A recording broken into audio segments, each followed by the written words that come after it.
வணக்கம் நேர்களே, இன்னைக்கு நாம பார்க்கக்கூடிய சிறப்பு பதிவு விருச்சிக ராசி என்பவர்களுக்கு சூரியனாகப்பட்டவர் 6ஆம் இடத்துல உச்சமாகிறார்.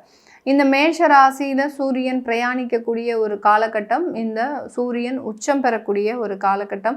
இது எப்போதுமே சித்திரை மாதம், தமிழ் மாதத்துல சித்திரை மாதம் ஏப்ரல் 14ஆம் தேதி ஏற்படக்கூடிய ஒரு தருணம் தான். இந்த வருடம் 14ஆம் தேதி ஏப்ரல் மாதம் அந்த சூரியன் உச்சம் பெற்று அந்த மேஷ ராசிக்கு பயிற்சியாகி வருகிறார். இந்த வருடம் ஆரம்பிக்கக்கூடிய ஒரு தருணம் தான் இந்த தமிழ் புத்தாண்டாகப்பட்ட அந்த பராபவ வருடம் வருகிறது. இது விருச்சிக ராசி என்பவர்களுக்கு என்ன மாதிரியான ஒரு மாற்றங்களை கொடுக்க போகுது? ஏன்னா விருச்சிக ராசி என்பவர்களுக்கு ஒரு கர்மஸ்தானாதிபதி இந்த சூரியன். அந்த கர்மஸ்தானாதிபதி உங்களுடைய 6ஆம் இடமான அந்த ருணரோக சத்ருஸ்தானத்திற்கு உச்சம் பெற்று வருகிறார். இதனால இந்த விருச்சிக ராசி என்பவர்களுக்கு அதிகப்படியாக அந்த கடன்களும் எதிரிகளினுடைய தொந்தரவுகளும் குறைவதற்குண்டான ஒரு தருணம். உங்களுடைய பவர் அதிகமாகும். இந்த 6ஆம் இடத்துல சூரியன் உச்சம் ஆகிறாரு அப்படின்னாலே பார்த்தீங்கன்னா இந்த விருச்சிக ராசி என்பவர்களினுடைய பவர் பார்த்தீங்கன்னா பல மடங்காக உயர்வதற்குண்டான ஒரு தருணம். எதிரிகளும் இவர்களை கண்டு அஞ்சு நடுங்கக்கூடிய ஒரு நேரமாக தான் இருக்க போது. அதிகப்படியான வம்பு வழக்குகளிலிருந்து இவர்களுக்கு நிவாரணம் அப்படின்றது முழுமையாக கிடைக்கக்கூடிய ஒரு நேரம். இந்த விருச்சிக ராசி என்பவர்களுக்கு உங்களுக்கு இந்த மாதிரியான இடத்துல இருந்து 6ஆம் இடத்துல இருந்து ஒரு தசாபுத்திகள் நடக்குது அப்படின்ற பட்சத்துல இந்த இடத்துல 6ஆம் இடத்துல உங்களுக்கு அந்த சூரியனும் வர்றதுனால இந்த காலகட்டம் கொஞ்சம் கடனினுடைய தொந்தரவுகளும் கடனினுடைய நெருக்கடிகளும் அதிகரிக்கிறதுக்கு உண்டான ஒரு நேரமாக இருக்கும். ஏற்கனவே கடன் வாங்கி வச்சுட்டு அதை அடைக்க முடியாம தவித்து கொண்டு இருக்கின்ற இந்த விருச்சிக ராசி என்பவர்களுக்கு இந்த மாதத்துல அதனுடைய நெருக்கடிகள் அப்படின்றது அதிகரிக்கக்கூடிய ஒரு நேரமாக தான் இருக்கும். இந்த விருச்சிக ராசி என்பவர்கள் வேலை ரீதியான அதிகப்படியான முன்னேற்றங்கள், அரசாங்க உத்தியோகத்திற்காக எதிர்பார்த்து கொண்டு இருக்கக்கூடியவர்கள், எனக்கு அரசாங்க வேலை மட்டும்தான் நான் செய்வேன், அதற்காக நான் எக்ஸாம் எழுதிக்கிட்டே இருக்கிறேன், எனக்கு கிடைக்கவே இல்லை அப்படின்னு சொல்லக்கூடியவர்களுக்கு இந்த மாதத்துல உறுதியாக அரசாங்க உத்தியோகம் கிடைக்கிறதுக்கு உண்டான ஒரு நேரம். இந்த மாதத்துல ஏதாவது தேர்வுகள் இருக்கு, சென்ட்ரல் கவர்மெண்ட் ஜாபுக்கு தேர்வுகள் இருக்கு, இல்லை ஸ்டேட் கவர்மெண்ட் ஜாபுக்கு தேர்வுகள் இருக்கு, இல்லை ஏதோ ஒரு இடத்துல பேங்க்ல உங்களுக்கு பிரைவேட்டா தேர்வு எழுதக்கூடிய ஒரு நோட்டீஸ் வருது அப்படின்னா கண்டிப்பாக இது எல்லாத்தையுமே நீங்க முயற்சி பண்ணுங்க. அதற்குண்டான வெற்றிகள் முழுமையாக கிடைக்கக்கூடிய ஒரு நேரமாக இருக்க போகுது. மாணவர்கள் பார்த்தீங்கன்னா அரசாங்கத்தினால அதிகப்படியான சலுகைகளை பெறக்கூடிய ஒரு நேரமாக தான் இருக்கும். இந்த ஏப்ரல் மாதத்துல பார்த்தீங்கன்னா அரசாங்கத்துல இருக்கக்கூடிய சில சலுகைகளை இந்த மாணவர்கள் தன்னுடைய பள்ளி வாழ்க்கையிலும் கல்லூரி வாழ்க்கையிலும் பெறுவதற்குண்டான ஒரு நேரம். ஏன்னா மாணவர்களுக்காக சில சலுகைகளை இந்த அரசாங்கம் இந்த காலகட்டம் ஒதுக்குவதற்குண்டான ஒரு நேரமாக தான் இருக்க போகுது.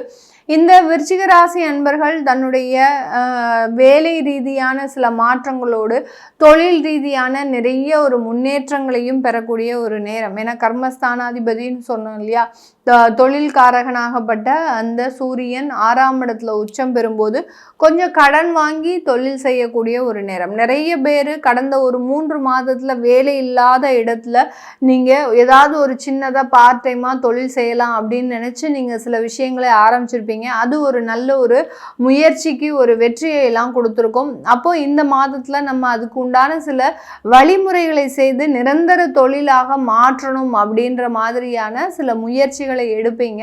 கண்டிப்பாக விருச்சிக ராசி என்பவர்கள் அதிலெல்லாம் நிறைய ஒரு வெற்றிகளை அனுபவிக்கக்கூடிய ஒரு நேரம்.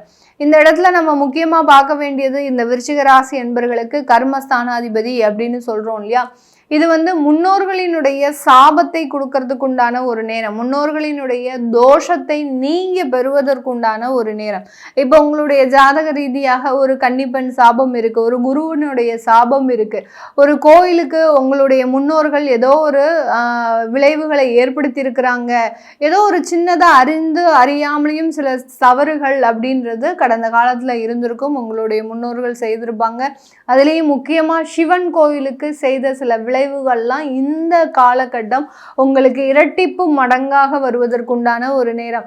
அப்படி உங்களுடைய முன்னோர்கள் ஏதோ ஒரு சிவன் கோயிலுக்கு பிரச்சனை இருக்கு, உங்களுடைய முன்னோர்கள் ஏதோ ஒரு சிவன் கோயிலில் தேவையில்லாத ஒரு தொந்தரவுகளை அனுபவிச்சிருக்கிறாங்க அப்படின்னா இந்த நேரத்தில் இந்த 6ஆம் இடத்திற்கு மேஷ ராசியில அந்த உச்சம் பெறக்கூடிய ஒரு சூரியன் இந்த விருச்சிக ராசி என்பவர்களுக்கு கண் சம்பந்தப்பட்ட நோய்களை கொடுக்கறதுக்கு உண்டான ஒரு நேரம். திடீர்னு இருந்தாப்புல கண்ணில் தேவையில்லாத ஒரு தொந்தரவுகள் வரும், கண்ணினுடைய எரிச்சல் அதிகப்படியாக இருக்கும், அந்த கண்ணுனால ஏதோ ஒரு மன ரீதியான சில பிரச்சனைகளை அனுபவிப்பதற்குண்டான ஒரு நேரமாக தான் இருக்க போது. அந்த 6ஆம் இடத்துல இருக்கக்கூடிய அந்த சூரியன் உங்களுடைய 12ஆம் இடத்தை பார்வையிடுகிறார். 7ஆம் பார்வையாக 12ஆம் இடத்தை பார்க்கும்போது அந்த உடல்நலன்ல ரொம்ப கவனமாக இருக்கணும். கணவன் மனைவி உறவுகள்ல மிகவும் ஒரு விரிசல்கள் ஏற்படக்கூடிய ஒரு தருணமாக இருக்கும். ஏன்னா 12ஆம் இடத்தை பார்க்கும்போது அங்க அயன சயன ஸ்தானத்தை பார்க்கறதுனால ஒரு ஈகோ கிளாஷ் அப்படின்றது இருக்கும். ஒருத்தருக்கு ஒருத்தர் விட்டு கொடுத்து போகக்கூடிய ஒரு மனப்பான்மை இருக்காது. இப்படி இல்லாத பட்சத்துல ஏதாவது ஒரு நோய் தொந்தரவுகளும் வரதுக்குண்டான ஒரு அமைப்புகளை இந்த விருச்சிக ராசி என்பர்கள் பெறுவதற்குண்டான ஒரு நேரம். ஏன் இதை நம்ம முக்கியமா சொல்றோம் அப்படின்னு கேட்டீங்கன்னா, இந்த கர்மஸ்தானாதிபதி ஒரு பாவம் இருக்கு, உங்களுக்கு ஒரு தோஷம் இருக்கு அப்படின்னா அந்த தோஷத்தை கரைக்கிறதுக்கு உண்டான முழு வேலையையும் இந்த சூரியன் உச்சம் பெறக்கூடிய காலகட்டம் கண்டிப்பாக கொடுத்தே தருவார். ஏன்னா உங்களுடைய வேண்டுதல்கள் அப்படின்ற மாதிரியாக பார்க்கும்போது அதிகப்படியான உடலை வருத்தி வேண்டி செய்யக்கூடியவர்கள்னா இந்த விருச்சிக ராசி என்பவர்கள். நம்ம எப்படியாவது நம்மளுக்கு நல்ல வழி பிறந்துடணும் அப்படின்னு அந்த தீ மிதிக்கிறது, அடுத்து பார்த்தீங்கன்னா அழகு குத்துறது, இது எல்லாத்தையுமே இந்த விருச்சிக ராசி என்பவர்கள் தான் செய்வாங்க. ஒரு மனவேதனையை விட உடல் வேதனை அப்படின்றது அதிகப்படியாக செய்யக்கூடியவர்கள் இந்த விருச்சிக ராசி என்பவர்கள் தான். அந்த வேண்டுதல்கள் இந்த காலகட்டம் உங்களுக்கு நிவர்த்தியை கொடுக்கறதுக்கு உண்டான சில வேலைகளை செய்யணும் அப்படின்னா இந்த மாதிரியான சில பிரச்சனைகளை கொடுத்து தான் அது நிவர்த்தியாகக்கூடிய ஒரு நேரமாக இருக்கு. இப்படி உங்களுடைய ஜாதகத்தில் இருக்கக்கூடிய சில பிரச்சனைகளை பார்க்கணும், உங்களுக்கு வேலை ரீதியான சில தொந்தரவுகள் இருக்கு, என்னன்னே தெரியல, எல்லா இடத்துலையும் போய் இன்டர்வியூ அட்டன் பண்ணுறேன், கடைசி நேரம் வரைக்கும் 3-4 செஷன் நான் ஓகே ஆயிடுறேன், கடைசி ஃபைனல் செஷனில் பார்த்தீங்கன்னா என்ன ஒரு பதிலுமே சொல்லாமல் ரிஜெக்ஷனும் சொல்ல மாட்டேங்கிறாங்க, ஓகேன்னு சொல்ல மாட்டேங்கிறாங்க, அப்படியே அவர்கள் எந்த விதமான ஒரு பதிலும் இல்லாமல் இருக்கிறாங்க. இப்படின்ற இருக்கக்கூடிய சில ஜாதகங்களுக்கு உண்டான நிவர்த்தியை நீங்கள் பார்க்கணும் விருப்பப்படுறவங்க கீழே இருக்கிற நம்பருக்கு வாட்ஸ்அப்பில் அப்பாயின்மெண்ட் வாங்கிக்கிட்டு நீங்கள் கன்சல்ட் பண்ணிக்கலாம். உங்களுடைய குழந்தைகளுக்கு ஜாதகம் எழுதணும், நியூமராலஜி படி பேர் வைக்கணும்னு நினைக்கிறவங்களும் கீழே இருக்கிற நம்பருக்கு வாட்ஸ்அப்பில் மெசேஜ் அனுப்புங்க, அதற்குண்டான விவரங்கள் தெரிய வரும். உங்களிடமிருந்து விடைபெறுவது உங்கள் ஆஸ்ட்ரோ பூர்ணா. நன்றி, வணக்கம்.